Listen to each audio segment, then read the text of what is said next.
अस्सलाम वालेकुम नाजरीन, मैं हूं कुर्बान बलोच। कौमी असम्बली का हंगामा खेज इजलास जारी है। स्पीकर का इंतखाब हो रहा है। नारे हैं, चोर चोर और गो गो के नारे लग रहे हैं। एक मतवा फिर पेनाफ्लेक्स आ गए, तस्वीर आ गए और ये हंगामा खेज इजलास जिसकी इब्तिदा कल हुई थी, आज इसका दूसरा रोज है। ये तो कौमी असम्बली की सूरत हाल है जिस पर तफसीली बात करेंगे कि वहाँ सुबह से लेकर ये वीडियो रिकॉर्ड करने तक क्या कुछ होता रहा। लेकिन इस्लामाबाद से हटकर जो बड़ी खबर है वो ये है कि सुन्नी इत्तेहाद कौंसिल ने आज़ाद उम्मीदवार अली अमीन गंडापुर को वज़ीर आला KP के मुंतखब कर लिया और उसके साथ साथ मुस्लिम लीग नून और MQM के दरमियान एक नया मुआहदा हुआ है। अब देखना यह है कि ये मुआहदा पाकिस्तान पीपल्स पार्टी को, जो मुस्लिम लीग नून की इत्तेहादी है, उसको हजम होता है या नहीं होता। जब पाकिस्तान की सियासत रोज बरोज तब्दील होती हुई नजर आ रही है। 8 फरवरी के इंतखाबात की रोशनी में कौमी असम्बली का इजलास तश्कील पा चुका। एक रोज पहले जो नए उम्मीदवार थे उन्होंने हल्फ उठाया और सारा इजलास हंगामा खेजी के नजर रहा। साबिक़ वज़ीर-ए-आज़म मियां नवाज शरीफ और साबिक़ वज़ीर-ए-आज़म मियां शहबाज शरीफ और बाकी जो उम्मीदवार मुंतखब होके आए हैं, जिसमें साबिक़ सदर आसिफ अली ज़रदारी, पाकिस्तान पीपल्स पार्टी के चेयरमैन बिलावल भुट्टो ज़रदारी, ये और MQM के रहनुमा सरकारी बेंचेस पे बैठे रहे और PTI या सुन्नी इत्तेहाद कौंसिल के जो रहनुमा थे या रुकन थे, बशमूल JUI के मौलाना फजल रहमान, गफूर हैदरी और खाना चकती, वो अपोजिशन की नशस्तों पर बैठे रहे। ये कल का दिन था। लेकिन आज कौमी असम्बली का जो दूसरे रोज का इजलास है, इसमें स्पीकर का इंतखाब हो रहा है। 2 उम्मीदवार मद्दे मुकाबले हैं। मुस्लिम लीग नून के उम्मीदवार अयाज सादिक हैं, जो पहले भी स्पीकर रह चुके हैं, और जो सुन्नी इत्तेहाद कौंसिल के जो उम्मीदवार हैं वो आमिर डोगर हैं। इंतखाबात से पहले तहरीक इंसाफ या सुन्नी इत्तेहाद कौंसिल के रहनुमाओं का एतराज था कि ये ऐवान मुकम्मल नहीं है।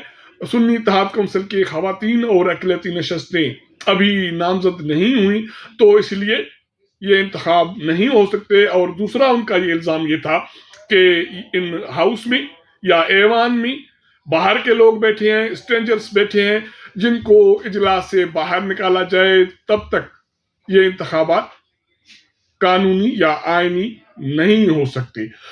लेकिन स्पीकर राजा परवेज अशरफ ने यह मौक़िफ़ अख्तियार किया कि इलेक्शन कमीशन ऑफ पाकिस्तान एक आईनी इदारा है। उसने जिस भी मेंबर को कामयाब करार दिया है, उन्होंने हल्फ उठाया है, वो इस ऐवान का मेंबर है और उसको हक है कि वो इंतखाबाती अमल में हिस्सा ले। लेकिन सुन्नी इत्तेहाद कौंसिल के रहनुमा उमर अयूब और बैरिस्टर गोहर और असद कैसर और बाकी रहनुमा बज़िद थे कि ये इंतखाबात नहीं होने चाहिए, लेकिन उसके बावजूद उन्होंने स्पीकर के इस इंतखाबाती अमल में हिस्सा लिया। वोटिंग का अमल जारी है। लेकिन जो अजीब और हंगामा खेज सूरत हाल उस वक्त रही जब साबिक़ वज़ीर-ए-आज़म मियां नवाज शरीफ आज दूसरे रोज स्पीकर के इंतखाबात में वोट देने आए, तो एक मरतबा फिर सुन्नी इत्तेहाद कौंसिल के रहनुमाओं ने, मेंबरान ने सख्त एहतजाज किया, चोर चोर के नारे लगाए, गो गो के नारे लगाए और इमरान खान जिंदाबाद, वज़ीर-ए-आज़म इमरान खान के नारे लगाए। और मुस्लिम लीग नून के जो मेंबरान थे उन्होंने साबिक़ वज़ीर-ए-आज़म मियां नवाज शरीफ के हक में नारे लगाए और उनको जवाब दिया। तो इस तरह ये हंगामा खेज इजलास जारी है और इंतखाब का अमल जारी है। यकीनी तौर पर इस ऐवान में मुस्लिम लीग नून के उम्मीदवार को अक्सरियत हासिल है, वो कामयाब तो हो जाएंगे। लेकिन दूसरे रोज का भी इजलास ये बता रहा है कि ये ऐवान जो मुंतखब होकर आया है, ये इसी तरह हंगामा खेज रहेगा तो फिर आवाम को मिलेगा क्या। कौमी असम्बली के इस इंतखाब के हवाले से जो भी नताइज आएंगे उसके हवाले से आपको बता देंगे। लेकिन इससे बाहर जो सूरत हाल है वो ये है कि KPK में अली अमीन गंडापुर, जिसका ताल्लुक तहरीक इंसाफ से है, वो आज़ाद मेंबर के तौर पर मुंतखब होके आए हैं, वो वज़ीर आला बन गए। सुन्नी इत्तेहाद कौंसिल ने उनको वोट दिए। 90 ووٹ اس کو پڑے ہیں اور اس کے جو مد مقابل ممبر تھے اس کو 16 ووٹ پڑے۔ علی امین گنڈاپور کہتے ہیں کہ ہم اپنی آزادی کی جدوجہد جاری رکھیں گے، اپنے حقوق لیں گے، ہماری خواتین کو جو نشستیں چھینی گئی وہ واپس لے لیں گے، اور KPK میں دہشت گردی کا خاتمہ کریں گے، اور ہم اپنے حقوق سے کسی صورت میں دستبردار نہیں ہوں گے۔ علی امین گنڈاپور کا انتخاب کسی کو پسند آئے نہ آئے، لیکن عمران خان کا یہ فیصلہ کسی کارکن کو جس نے سیاسی جدوجہد میں قربانی دی ہو اس کو نوازنا اس کی بڑی مثال ہے۔ تیسرا نقطہ جو ہمارا تھا وہ یہ تھا کہ آخرکار مسلم لیگ نون اور MQM کے درمیان ایک معاہدہ طے پا گیا ہے، 3 نکاتی معاہدہ ہے۔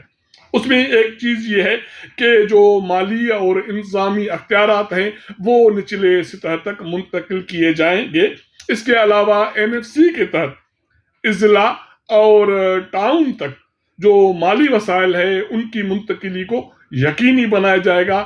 ہر چوتھے سال مقامی حکومت انتخابات کرائے جائیں گے، اس کے حوالے سے آئینی ترامیم ہوں گی اور قانون سازی ہوگی، اور باقی جو سیاسی جماعتیں ہیں ان کو اعتماد میں لیا جائے گا۔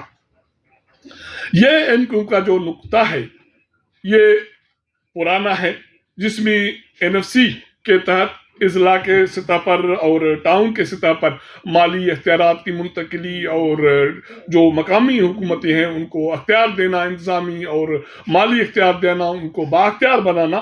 اب ان نکات پر پاکستان پیپلز پارٹی جو مسلم لیگ نون کی اتحادی ہے قومی اسمبلی میں، اور جو یہ اسپیکر کے انتخاب ہونے جا رہے ہیں یا 2 روز بعد وزیر اعظم کے انتخابات ہوں گے، اس میں بھی وہ سپورٹ کر چکی ہے۔ تو اب بڑی بات یہ ہے کہ کیا MQM کو یہ پتہ ہے کہ یہ معاہدہ عمل درآمد اس پہ نہیں ہونا، یا واقعی پاکستان پیپلز پارٹی کو اعتماد میں لے کر مسلم لیگ نے MQM کے ساتھ یہ معاہدہ کیا ہے؟ اگر نہیں تو یہ MQM کی جو تلوار ہے وہ اسی طرح ماضی میں بھی مسلم لیگ نون کے گلے میں لٹکتی رہی، اب بھی اسی طرح لٹکتی رہے گی کہ ہمارے مطالبات منظور نہیں ہوئے، ہم آج حکومت چھوڑ رہے ہیں، ہم کل حکومت چھوڑ رہے ہیں۔ کیونکہ پاکستان پیپلز پارٹی کے لیے بہت مشکل یہ ہے کہ وہ صوبائی ان کی جو حکومت ہے سندھ میں ان کے اختیارات وہ مقامی حکومت کو منتقل کرے، اور مقامی حکومتوں کو باضابطہ طور پر انتظامی اور مالی امور دے یا اختیارات دے، اور اس کے علاوہ جو اضلاع سطح تک اور ٹاؤن سطح تک مالی اور انتظامی اختیارات اگر صوبائی حکومت منتقل کرے گی تو پھر پاکستان پیپلز پارٹی کی صوبائی حکومت کے پاس رہے گی کیا، ان کے پاس اختیارات کیا ہوں گے؟ یہ ایک بڑا سوال ہوگا کہ یہ معاہدہ کس قدر قابل عمل ہے، اور اگر نہیں ہوتا تو کیا شہباز شریف کی جو حکومت بننے جا رہی ہے وہ اسی طرح ماضی کی طرح یا عمران خان کی حکومت کی طرح کمزور رہے گی اور بلیک میل ہوتی رہے گی؟ اور یہ آنے والے دنوں کی بات ہے، لیکن توقع یہی کی جا رہی ہے کہ یہ پارلیمان، یہ اسمبلیاں جو موروز وجود میں آئی ہیں وہ عوام کے لیے ریلیف کے لیے، قانون سازی کے لیے کام کریں تاکہ عوام سکھ کا سانس لے سکے۔ اب تک اتنا۔ اگر ہمارا یہ ویلاگ آپ کو پسند آئے تو اپنے دوستوں کے ساتھ ضرور شیئر کیجیے گا، اپنا فیڈ بیک دیجیے گا۔ آپ کے ساتھ ملاقات کریں گے اگلے پروگرام میں، تب تک اجازت دیجیے گا۔ اللہ حافظ۔